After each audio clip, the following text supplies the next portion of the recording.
Në lagjën Tepe në qytetin e Shkodrës po ndërhyet në një tjetër segment të rëndësishëm të lidhur drejt për drejt me kolektorin kryesor të kullimit të ujrave të shiut të qytetit. Punimet kanë nisur pranë xhamisë dhe vijojnë përgjatë gjithë kanalit në të dy anët, me synim rritjen e kapacitetit dhe funksionimin e sistemit të largimit të ujrave. Bashkia ka punu. Malçika kemi pa pastru, sa herë që vishin shina të dekrate e rrugë su mushte me ujë. Keni bë punën më të mirë që është më basin e ka pamlu bari. Ka kënë me tin hata, ja bari deri atje delte ujin e për rrugë, Allah atje ka dalë para dyrëve tona. Shumë mirë kanë bë. Me të drejtën uji këtu, shiqyr që hapja rruga e kalojnë tan tek najna.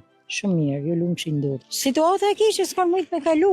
Pislloj që dhomna, tan ujnat prinet poshtë. Po, më shumë më bukur, ka lezet, pasërtia, gjekun e mirë. Me kavama, me gjitha, që s'ka pas, sa da mirë, i lumë kush e ka bo. Uji ka dalë anë e manë. Pisë ka këndi halë zotit krejt, ju lumë që 2 gratë. Ndërhyrjet e ujësillës kanalizimeve janë pjesë e planit për përballimin e rreshjeve intensive, duke synuar parandalimin e bllokimeve, përmbytjeve të lokalizuara dhe problemeve të përsëritura që kjo zonë ka hasur prej vitesh. Ndërkohë, Drejtoria e Ujitjes dhe Kullimit Lezhë në bashkëpunim me Bashkinë Shkodër ka nisur një ndërhyrje të rëndësishme për stabilizimin dhe mbrojtjen e segmentit të rrezikuar të lumit Kir, pranisht fushës së Druve. Punimet po vijojnë me sistemimin e bregut, veshjen e skarpatës me gur masiv, përgjatë 380 metrave linear, si dhe ndërtimin e 13 paneleve mbrojtëse.